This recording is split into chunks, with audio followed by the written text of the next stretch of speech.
일단 땅 주인에게 부당이득에 관한 규정에 의해 보상을 청구할 수 있습니다.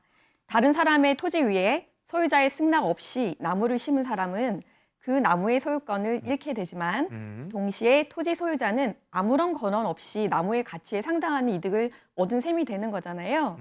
때문에 나무를 심은 사람은 토지 소유자를 대상으로 부당이득 반환을 청구하는 방법으로 자신의 손해를 어느 정도는 보상받을 수 있습니다. 그렇군요. 이건 조금 또 다른 경우긴 한데요. 주택에 사시는 분들 요즘 또 귀농기 좀 많이 하시니까 특히 마당이 있는 경우들이 종종 있는데 내 집 담 너머로 옆집에서 심은 나무가지가 이렇게 넘어오는 경우가 좀 있더라고요, 실제로. 근데 이럴 때 내 집이 침범했으니까 이 넘어온 가지를 내가 마음대로 처리를 해도 될까요?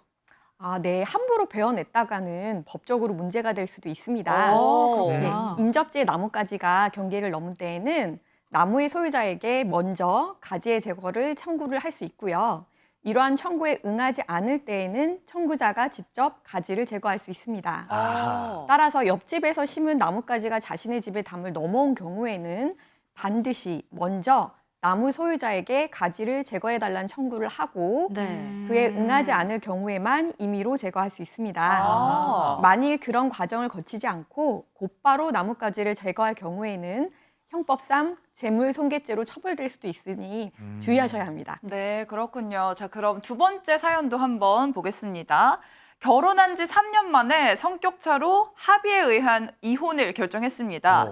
그런데 얼마 전 남편이 함께 키우던 반려견을 본인이 데리고 가겠다고 주장을 하고 있습니다. 이혼을 하게 되면 반려동물의 소유권은 누구에게 있는 건가요? 이거 정말 궁금해요. 그러게요. 자식인데 자식이야. 그러니까 네. 요새 사실 1000만 반려인 인구 시대라고 하는데 반려동물이 이제 가족과도 다름이 없단 말이죠. 그러니까 이제 이혼을 하면서 자녀의 양육권만큼이나 반려동물을 누가 데려갈까 이것도 쟁점이 되고 있는데 어떻게 해야 될까요, 선생님?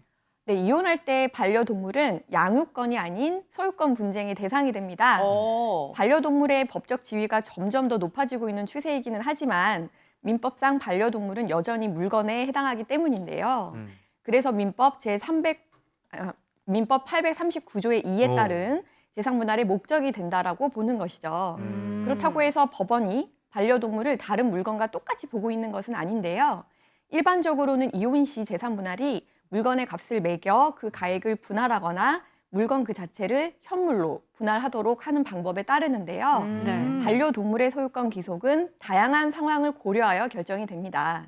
예를 들어 혼인 전부터 부부 중 한쪽이 반려동물을 키워왔다면 소유권은 혼인 전에 키우던 사람에게 인정될 가능성이 큽니다.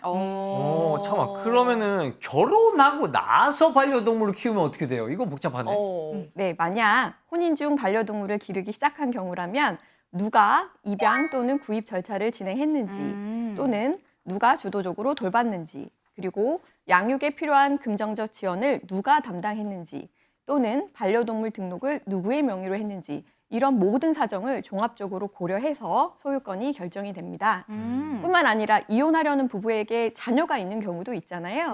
이처럼 반려동물과 자녀와의 관계가 어떠한지 역시 소유권을 결정하는 데 중요한 역할을 하게 되는데요. 자녀가 반려동물과 애정을 쌓고 지냈다면 자녀의 양육권을 갖게 되는 쪽이 아무래도 소유권을 갖는 데 유리할 수 있습니다. 때문에 반려동물 소유권 분쟁 중에 있다면 소유권을 인정받기 위해 이러한 다양한 주장을 펼쳐보는 것이 좋겠습니다.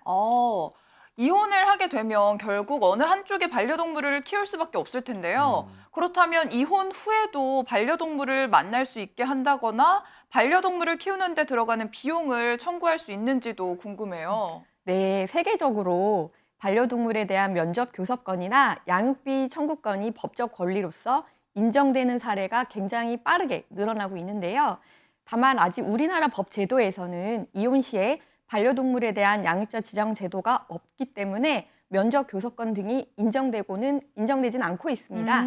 그러나 최근 발의된 민법 개정안에는 이혼 시에 당사자 간 협의 또는 가정법원의 결정에 따라 반려동물 양육자 지정을 의무화하도록 하는 내용이 포함되어 있어서 우리나라도 이제 점차 반려동물에 대한 면접 교섭권이나 양육비 청구권이 법적으로 보장될 날이 머지 않을 것으로 보여집니다.